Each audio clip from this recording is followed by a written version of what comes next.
Hey y'all, welcome to the Second of Strength podcast. My name is Tanner Clark. I went from sitting at a desk to speaking on stage internationally to inspire teenagers and people like you. My goal is simple: help you find your 1 second of strength to walk away from the things that are holding you back, to step into your potential, and ultimately find happiness. Thank you for spending your valuable seconds with me today. Let's go.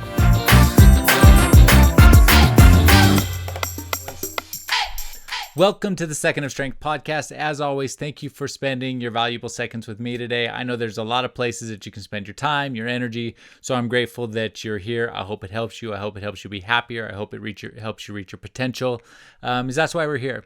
If you haven't done so already, if you wouldn't mind going to wherever you're listening to this podcast and hit subscribe, and leave a review and a comment. That helps it so this podcast gets recommended to people who haven't found it yet. And so that's one way that you can help me. But I am grateful that you're here today.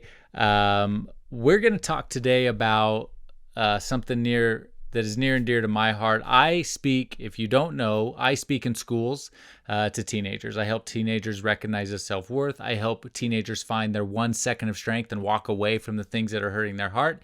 And unfortunately, in today's world, one of the things that is really hurting teenagers' hearts is social media, it's smartphones, and that's manifesting itself with a lot of mental health issues. A lot more teenagers are being diagnosed with anxiety. A lot more teenagers are being diagnosed with depression.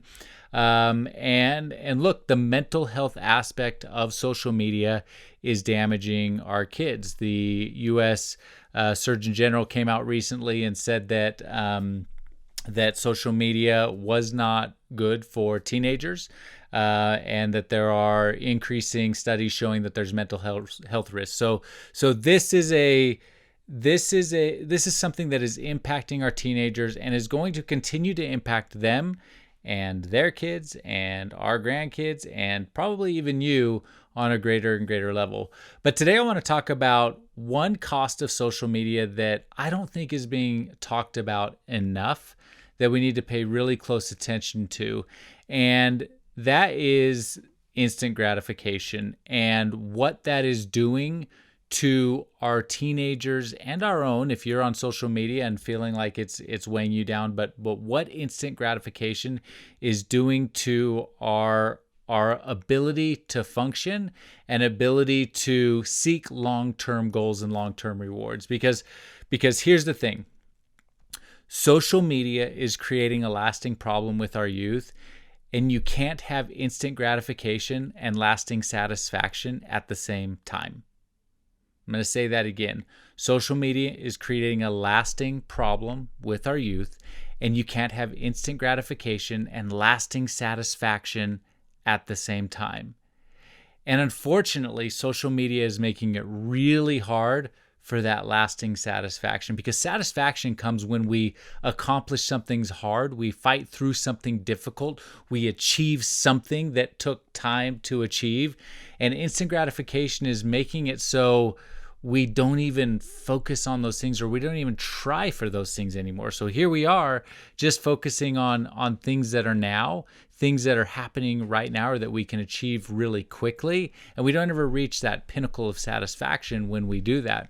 And a couple of statistics for you. So this isn't particular to teenagers, but it's people in general. So 41% of people are more impatient or less patient, more impatient or less patient, however you want to say it, than they were 5 years ago. 41% of people are less patient than they were 5 years ago.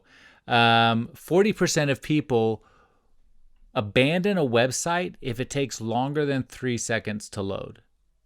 And I know that might sound crazy, but you know that's you. You know that you're the one that does that as well. And so we've got all of these little nuggets of information that are happening that all are related to having things now, having things in the moment, having things in the second, because social media has done that. Smartphones have done that too. If they've made it so information, good and bad, is available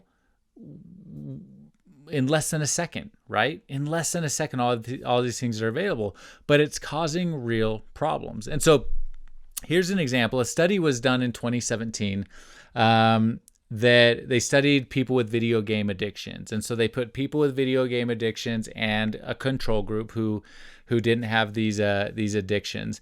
And what they found is that in the prefrontal cortex, so the prefrontal cortex, I've talked about it before, but if you're new here or don't know, the prefrontal cortex is that logical decision-making, rational thought part of the brain, right in the front, the prefrontal cortex. And so, but they found reduced activity in the prefrontal cortex of people, teenagers, who have video game addictions.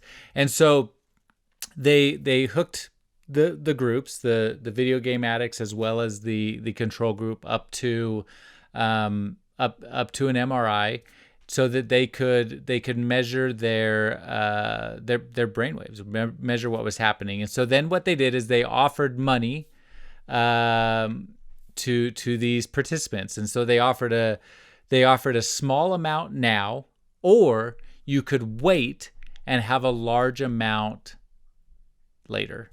If you waited several days, you could have a larger amount. So small amount now or large amount now. And the value of the money was variable. It was different for different people. But here's what happened.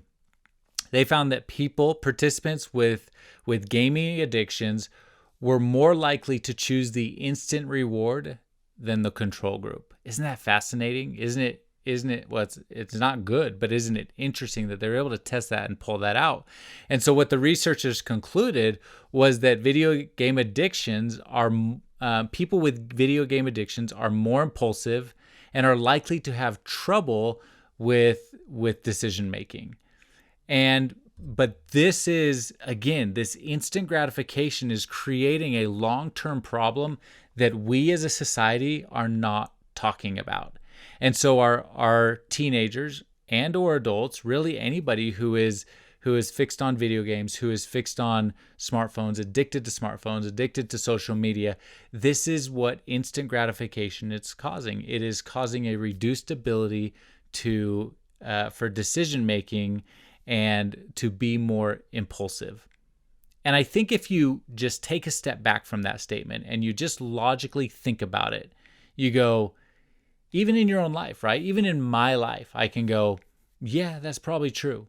Yeah, that's probably true. I can think of times when I am very impulsive because I want things now or things have to happen now. But think about success. Think about everything you want to achieve in this life. None of it is instant. It is never instant. Everything you want to become, everything that you dream about, every aspiration, whatever it is, all of that takes time, takes energy, takes focus, takes a long-term approach.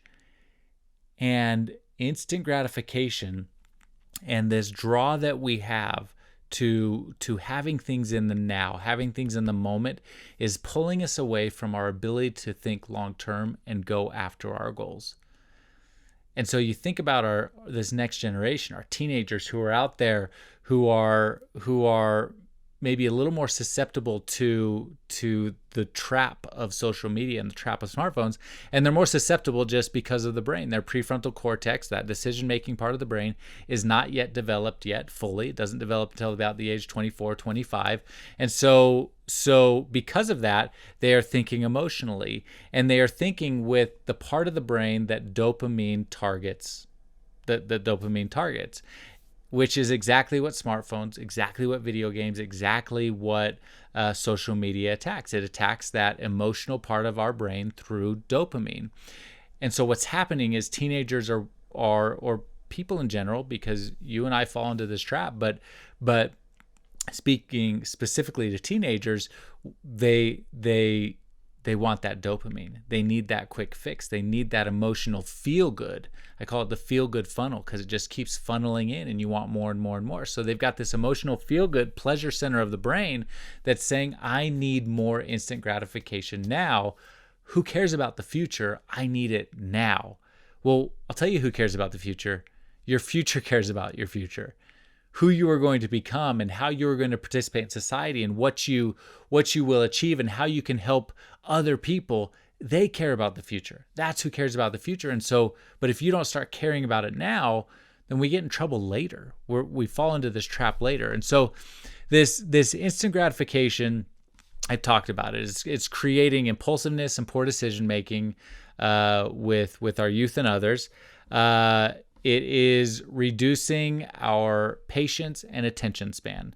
And so I think this is a big one. One of the biggest challenges with instant gratification is that our teenagers are not able to focus. In fact, I was asked a question on social media just today of how do you get a teenager to focus on their studying, on their work. And it's something that's so hard, and it's because that dopamine effect.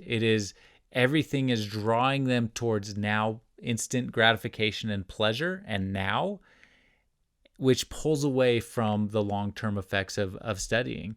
And it makes it really hard to focus. And so this exposure to instant gratification all the time is limiting our attention span.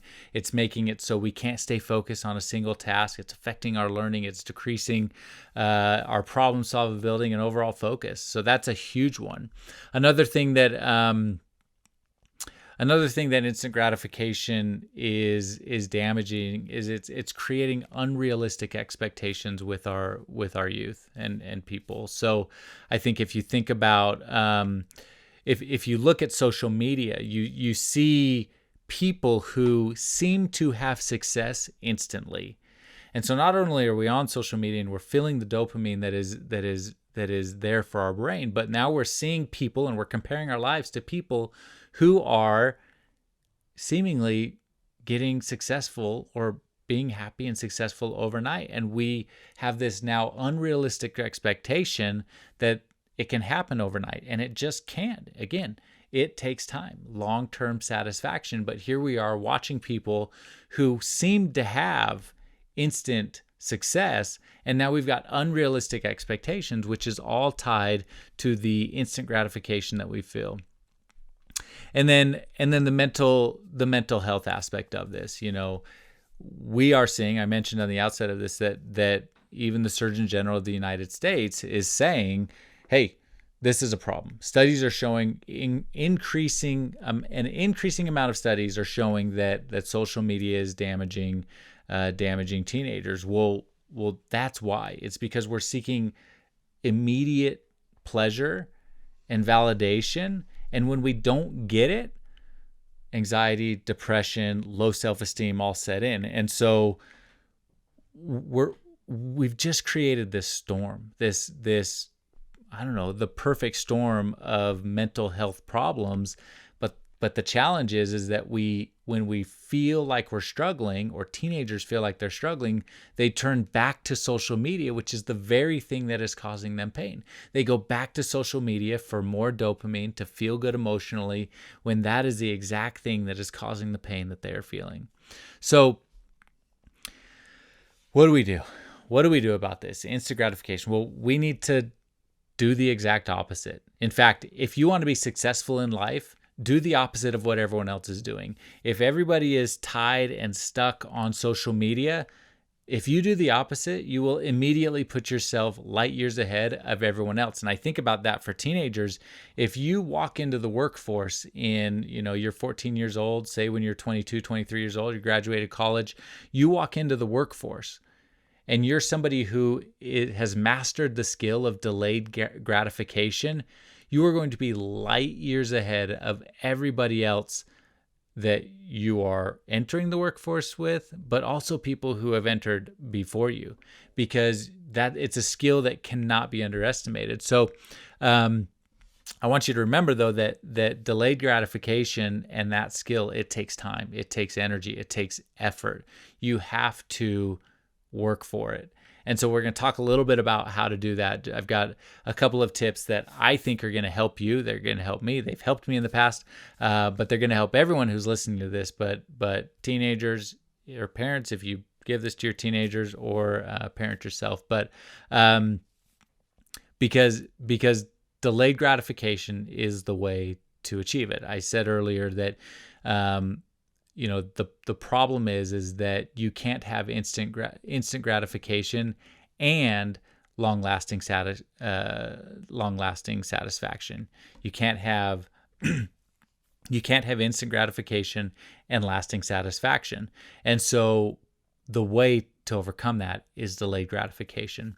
And so the first thing that you need to realize is that you can't break a bad habit. And so if you are somebody who is maybe addicted to a video game, or you're feeling addicted to your phone, or you're addicted to that instant gratification, if that is you, I'm sorry to break it to you, but you can't break a bad habit. You have to replace it. So there is hope. You can't just break it. You have to replace it. And so what that looks like is put in place a plan to distract yourself when instant gratification is pulling at you. And so the first thing I would do is I would make it really hard. I would put the video games, your phone, I would put it out of sight so it's out of mind. Put it in another room. Put it in a place where you're not going to have direct access to it. I always put mine in our RO box. I've talked about that in the past. I'll link it in the show notes, but it's a tool that I use to make it harder, to give it to get it out of sight, out of mind. You can turn your phone off and then put it in another room. You could put your phone, give it to somebody else so that they have it, so you don't even have access to it, and just tell them, hey, I don't need this right now. It's turned off. Just keep it away from me until XYZ time. But those are ways that you can make it harder to access it. Other things that you can do, if you've got on your phone, you can put locks on your phone. You can put time limits on your phone. So with my Instagram, it's got time limits on it. So nearly every time I open my Instagram, it's asking me if I want more time or not. And I always have to make that conscious decision to say, yes, I want more time. Give me another minute. Give me 15 minutes.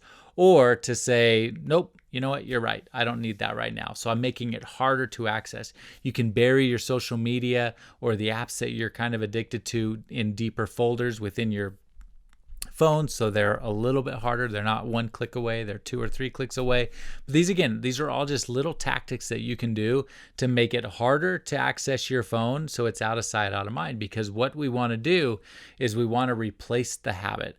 And so make it hard, first and foremost. The second thing I want you to do is distract yourself. So when you feel the temptation for instant gratification, distract yourself with some other activity. Go for a walk.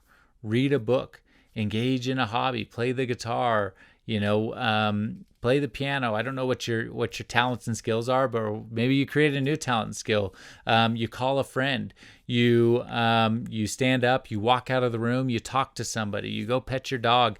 Like there's so many different things, but this is what the power of replacing a habit is. So if your instinct is, I want to pick up my phone right now, then immediately when that happens, you find your 1 second of strength and you go with your distraction tool. But you have to set it up ahead of time. You have to set it up ahead of time and tell yourself that you are going to find that 1 second of strength every time and walk away. And that will give you the power that you need in that second, in that moment, to hack your brain, not let the emotional side come into it, and then walk away and do the other thing that you want to do. So that is the key to replacing the habit. Again, you can't break it. You're not strong enough. These devices are so strong, and they were designed that way. They were designed to do exactly what they do to your brain. So don't feel bad if that's what it's doing to you, because the reality is that was designed for that exact thing.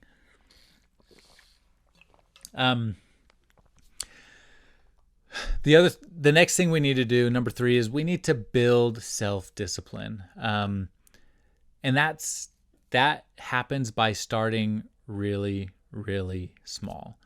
And so what I would do is I would start with limiting your screen time in small increments. And so this is depending on, I guess, your how strong the instant gratification pull is on you. And maybe it's not that strong, and so you can go longer times. Maybe it's shorter. But yeah, like I mentioned, my RO box that I use, my goal each day is 2 hours. Some days I come in under it, depending on what's going on. Some days I come in well over it. The other day I had my phone in the RO box for 4.5 hours. And it feels pretty good when you recognize and realize that you've been away from your phone for 4.5 hours in a day. But start small. If you need to start by setting a time limit where you can only be on social media, if you're on it for 2 hours a day, I don't know what you're on it, but studies show that teenagers are on it for a lot, right? So set a limit and say, you know what, I can only be on my phone for an hour and a half today. Next day or a week later, you get good at that hour and a half. You kind of put those tools and those plans in place. Then the next time, an hour a day. I can only do an hour a day. And I think what happens is if we're not intentional about the time that we spend on social media, then we will spend a lot of unintentional time on it. What we have to do is be very intentional about how much time we're on it and why we're on it. If we are on there to rest or take a break, well, that's fine. You're planning that time away. But if we're on it just endlessly to scroll, well, we're not resting. We're just consuming. And if we are constantly consuming things, then it leads to unhappiness and dissatisfaction. We have to be creating things in our lives. And so if we're not creating things on social media, then we need to find another outlet to create things. So start small, limit your time, slowly reduce the amount of time that you're on social media. And over time, you'll start feeling and finding satisfaction in other things to where you're not going to be relying on social media or smartphones for that dopamine drip that you're feeling. So that's what you're trying to do is when you replace it and you replace the time, you're doing other things, then you'll find joy in other things that you won't need social media as much. And I think what's amazing when I talk with teenagers is when teenagers find their 1 second of strength and delete TikTok, delete Snapchat, I call it crap chat, but when they delete crap chat, they find that there is happiness in other things. I talked with one teenager a while back, and she wanted to delete TikTok, and she didn't know if she could, and I encouraged her. I said, I know you can do this. Give it a try, delete TikTok, be without it for a while, see what happens. And so she found her 1 second of strength and did it. 3 weeks later, she messaged me and she's like, hey, it's been great. I'm learning Spanish. I'm spending time with old friends. I'm making new acquaintances, like all of these things like that she wouldn't have been doing otherwise. And so you find joy in other things and you realize that social media is not that great when you find other things to replace it with. One other thing with instant gratification, the fourth thing is there's something called the 2-minute rule. So when you have to focus on something and instant gratification is pulling you away and saying, no, you want to do this. You want to be back on social media. You need to scroll again. You need to check that reel. You need to see if you got any likes. You need to see if you got any comments. Did anybody new follow you? Did that cute girl message you? Did so-and-so happen? Did what? Like all of these things are going on in your brain and causing dopamine and saying you need to get back on social media. And all that doing is it's pulling you away from the task that you're supposed to be doing. Could be schoolwork, could be work. If you work, it could be something you're doing at the house. It could be cooking dinner. It could be who knows what it is. It could be a million different things. Do the 2-minute rule, which is if you find yourself procrastinating, set a timer for 2 minutes. And tell yourself for the next 2 minutes, I am going to do nothing else but the task that I'm supposed to be doing. And for 2 minutes, just do it. And at the end of 2 minutes, two things are going to happen. You're either going to walk away and reward yourself. If you're like, okay, I did it. I can do social media for a minute, which is not the plan, not the goal. But most of the time what happens is when you spend that 2 minutes, it's enough to get you focused and get you going for longer. But it's just a tool to hack your brain to say, hey, these 2 minutes are focus time. And then after that, you can extend. You can go the next 2 minutes. You can do the next 2 minutes. You can go 5 minutes and you can continue going. But again, all of these things are tools that are going to help you fight the instant gratification that is keeping you from lasting satisfaction. And I promise you, when you choose, and you have to be intentional of this, but when you choose to distance yourself from social media, distance yourself from video games, distance yourself from your smartphone, when you choose to find your 1 second of strength and distance yourself from the thing that's hurting your heart or the thing that's keeping you from lasting satisfaction, the very next second will be the best second of your life, because in that second, you will recognize the freedom and the power that you have. And that's all it takes. And that's all it takes.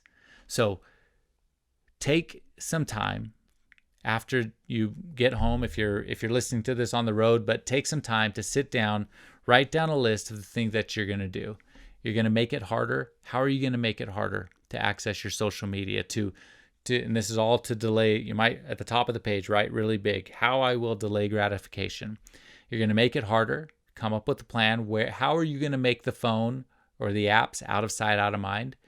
You're going to distract yourself. What are the things you're going to do when you feel the need for instant gratification? What are you going to do to walk away from that? The third thing is build self-discipline, a little at a time, a little at a time. Start reducing the amount of time you're spending on social media.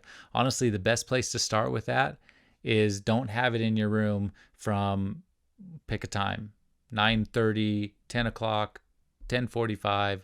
From that time on, the phone is out of your room. Delay that instant gratification by building self-discipline.